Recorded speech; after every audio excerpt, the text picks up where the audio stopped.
Salut à tous, ici French Collector et on se retrouve pour une nouvelle vidéo. Et aujourd'hui ce sera une review Ariel avec une Ariel chantante. Donc I Sing, Press Seashell,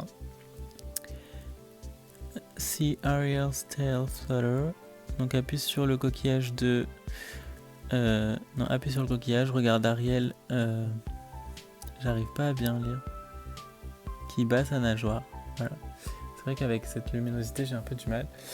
Donc voilà ce que ça dit, c'est la Singing Ariel du Disney Store, donc le logo Disney Store en haut. Ici Ariel, je vous laisse admirer la boîte qui est vraiment jolie. Je vais pas en parler plus en détail, il y a des notes de musique, des hippocampes, des dorures, donc super joli. Comme vous pouvez voir, ça représente un livre, donc imitation des pages. Ici on a le portrait d'Ariel, alors qui est le même que la grande Ariel. Singing Ariel, Princess, chant de luxe poupée. C'est très très moche comme traduction. Et ici on a du blabla en 3 milliards de langues. Comme vous pouvez voir, là il y a un petit velcro qui fait qu'on peut ouvrir la boîte. Donc ça donnerait presque envie de la laisser comme ça, mais moi je vais l'ouvrir. En revanche, je pense que je vais garder la boîte parce que je la trouve vraiment magnifique. Donc ici on a plein de moments du film en fait, de l'original. Donc ce n'est pas des artworks, c'est bien des scènes du film. Donc pour les fans d'Ariel, forcément ça nous rappelle de très bons souvenirs. Là on peut voir le contenu de la boîte que je vais vous montrer plus en détail, ainsi que le Try Me button. Donc je peux vous montrer qu'elle bat, si j'y arrive, qu'elle bat des nageoires. Et si on appuie un peu plus fort, elle va pouvoir se mettre à chanter.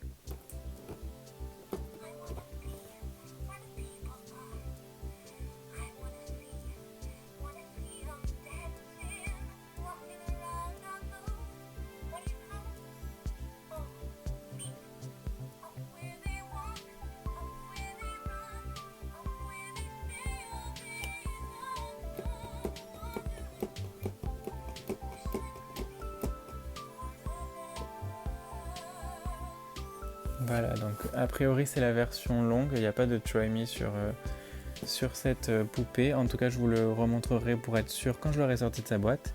Et on se retrouve tout de suite. Et donc la voici hors de la boîte. Donc je vais vous faire la review de la poupée après vous avoir montré ses petits accessoires. Donc elle vient avec 3 choses différentes. Donc d'abord il y a ce coffre avec donc des petits détails. Donc on peut voir des coquillages, des perles, des petites pièces dorées. Donc c'est surtout dans le moule en fait et dans la peinture qu'on voit ces détails, mais au moins ils sont tous peints et du coup ça rend vraiment très bien. Donc il y a des petites étoiles, les seuls qui sont pas peints c'est ces petits coquillages, mais c'est derrière, donc vraiment c'est pas trop grave. On a Sébastien, donc que vous pouvez voir tanguer un peu, donc c'est apparemment l'effet qu'il est censé avoir. Et il est dans ce petit coffre qui est sur cette malle.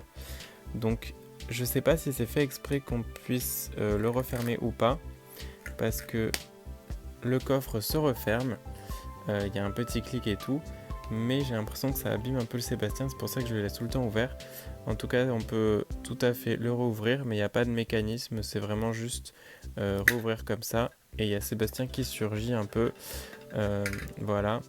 Je préfère ne pas le refermer parce que j'ai peur que ça appuie un peu sur sa patte et que ça la casse, tout simplement. Pour vous montrer Sébastien de plus près, donc le voici. Il est relativement fidèle.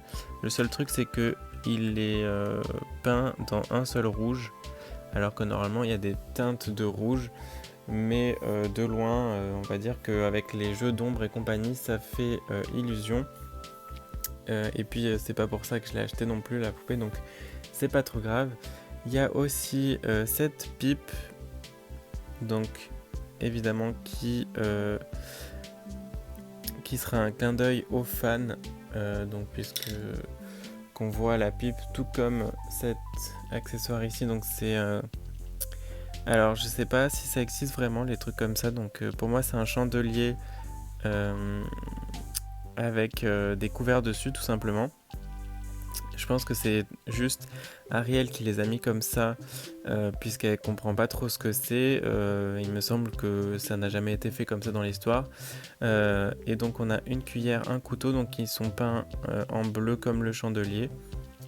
En revanche, la fourchette est peinte en argenté et elle est potentiellement amovible. Donc en fait on peut l'enlever, il y a un petit truc ici pour la remettre dans le petit trou.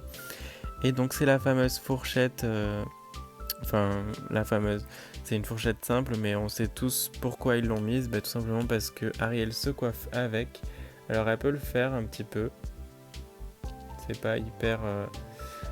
on mettrait du temps à la coiffer avec, mais en tout cas elle peut la passer dans les cheveux puisque c'est comme une vraie fourchette. Donc ça c'est plutôt cool.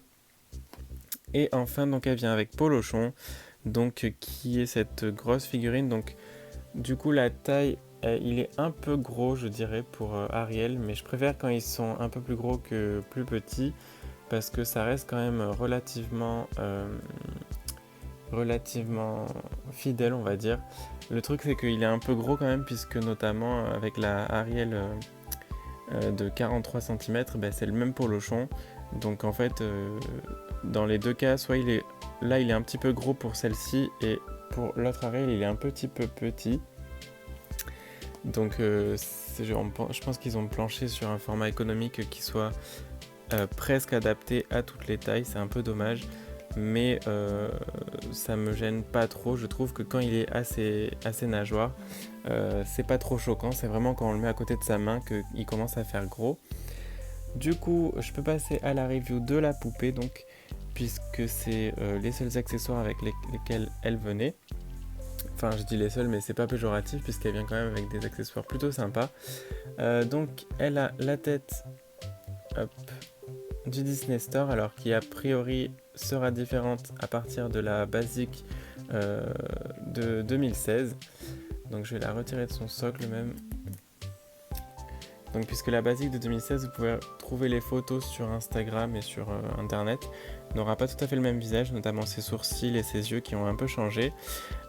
Sinon, elle a du maquillage rose au-dessus des yeux, du rouge à lèvres rose et du fard à paupières rose. C'est un peu dommage qu'elle n'ait pas les lèvres rouges, puisque dans le dessin animé, elle les a rouges. Hop. Ses cheveux sont donc son fameux rouge signature. Ça, il n'y a rien à redire, ils sont assez dense, il y en a pas mal, un petit peu ondulé, mais il y a un petit peu de produit, notamment sur sa frange, et ensuite j'ai assez brossé pour qu'il s'en aille. Mais sinon dans l'ensemble il n'y a pas trop de produit. En revanche sa frange, comme vous pouvez le voir, est dans le mauvais sens comme d'habitude. Je sais pas pourquoi le Disney Store continue de faire dans ce sens là, sachant que je suis sûr que ça leur coûterait rien de changer ça, à part peut-être... non, je pense pas. Normalement on peut implanter les cheveux comme on le souhaite. Quelle que soit la poupée, on peut changer cet aspect là. En fait on pourrait très bien le mettre de l'autre côté, quel que soit le crâne. Donc après je comprends pas pourquoi ils le font pas. Ça reste un mystère, même avec la 2016 ça reste comme ça. Son soutien-gorge ou son haut de maillot, je sais pas trop comment dire, puisque c'est peut-être un haut plutôt qu'un soutien-gorge. Donc il est violet avec des paillettes, une petite couture ici, c'est transparent ensuite, et il y a un petit scratch. J'en profite pour vous montrer le derrière, donc Disney China, un petit cœur haut-parleur, et ici Disney Store London. Voilà, alors moi je l'ai commandé sur le site disneystore.fr, mais il y a écrit Disney Store London, je sais pas pourquoi, c'est peut-être sur toutes les versions européennes, je sais pas du tout. C'est vrai que je l'ai vu dans les Disney Store de Londres, alors que je l'avais pas vu en France. Mais voilà, je crois qu'elle est toujours disponible d'ailleurs sur le Disney Store français, à vérifier parce que des fois elle s'en va puis elle revient. Ici donc ensuite c'est son corps normal articulé aux bras, donc aux coudes, aux épaules et aux mains. Ici on a le bouton on-off, donc ici, donc là j'ai mis sur on puisque de toute façon je vais vous faire écouter. Et enfin sa queue, donc qui est en plastique, donc qui est directement moulée. Je sais pas si ça m'aurait posé de problème même si elle chantait pas, parce que je la trouve sympa. Elle est très jolie, elle a des écailles vertes avec plein de paillettes comme vous pouvez voir qui n'ont pas tendance à partir. Enfin j'en ai j'en vois même pas sur ma main. Donc elles ont tendance à rester. Ça c'est fidèle, la partie verte claire. Le seul truc qui n'est pas fidèle en fait c'est cette partie là, le petit coquillage qui va servir de mécanisme au fait qu'elle nage et qu'elle chante. Ces nageoires sont dans ce vert, donc le même vert qu'en haut, et sont un petit peu petites comparées au dessin animé, mais plutôt ressemblantes. Donc niveau articulation ici, donc il y a cet endroit là en fait qui n'est pas commandé par le mécanisme, donc il va se faire tout seul en fait. Soit vous pouvez le secouer, ça marche, avec les mains aussi ça marche, et en bougeant la queue avec le mécanisme ça va marcher aussi, mais je vais vous le montrer comme ça. Donc ça marche, c'est très subtil, hein, c'est pas non plus ça part pas non plus n'importe comment. Et donc elle est articulée aussi au milieu, elle peut pas s'asseoir, mais elle peut battre, elle peut nager quoi. Et c'est vrai que c'est plutôt sympa parce que, tout simplement parce que j'avais pas de poupée qui pouvait faire ça. Je sais qu'il y en a une de Mattel qui, quand on appuie sur les côtés, sa queue bouge aussi, que j'aimerais beaucoup avoir aussi, mais qui est devenue très chère maintenant. Donc c'est vrai que moi je voulais bien avoir une Ariel qui nage, même si c'était pas pour la mettre dans l'eau, puisque celle-là évidemment il faut pas la mettre dans l'eau, puisque sinon elle ne marchera plus. Du coup je vais vous montrer quand elle chante. Donc en fait c'est comme quand on veut activer son mécanisme pour les nageoires, mais en laissant le bouton on. Et il faut appuyer assez fort. Par exemple là je vais essayer de pas appuyer trop fort, mais de faire quand même bouger la queue. Voilà, donc ça marche. Mais si on appuie un petit peu plus fort, elle va se mettre à chanter.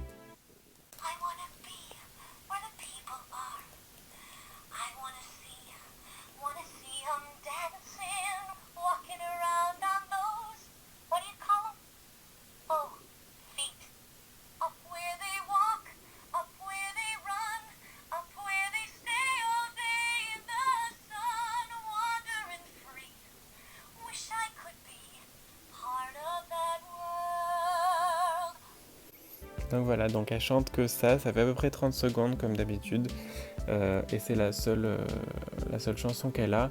D'ailleurs c'est un peu la seule chanson qu'ils lui mettent pour chaque poupée chantante au Disney Store. Il me semble qu'ils n'ont jamais fait d'autres chansons pour elle, ce qui est un peu dommage puisque j'aurais bien aimé voir des différentes, mais bon.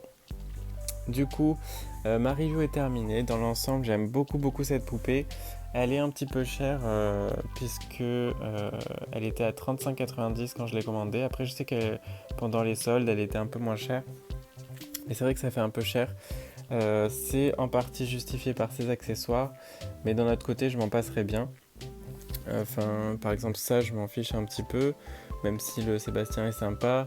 La fourchette, c'est un clin d'œil mignon, mais sans plus. Encore, le polochon est sympa, mais puisque de toute façon ils vont le mettre dans les poupées classiques de 2016, c'est vrai qu'on pourrait s'en passer, mais bon, ça reste un très joli coffret. Comme je vous ai dit, j'ai gardé la boîte qui est d'ailleurs là-bas, puisqu'elle est très jolie, et ça reste une poupée, c'est plus une poupée collector entre guillemets, qu'une poupée pour les enfants, je trouve, même si elle reste relativement solide pour que les enfants puissent y jouer, pas comme la grande qui à mon avis ne résistera pas beaucoup aux mains d'une petite fille ou d'un petit garçon. En tout cas, ma review est terminée. Moi je la conseille à tous les fans de Ariel bien sûr. N'hésitez pas à vous abonner à ma chaîne pour plus de reviews, à m'ajouter sur Facebook Alex Doll Collector, et on se retrouve bientôt pour de nouvelles vidéos. Ciao ciao.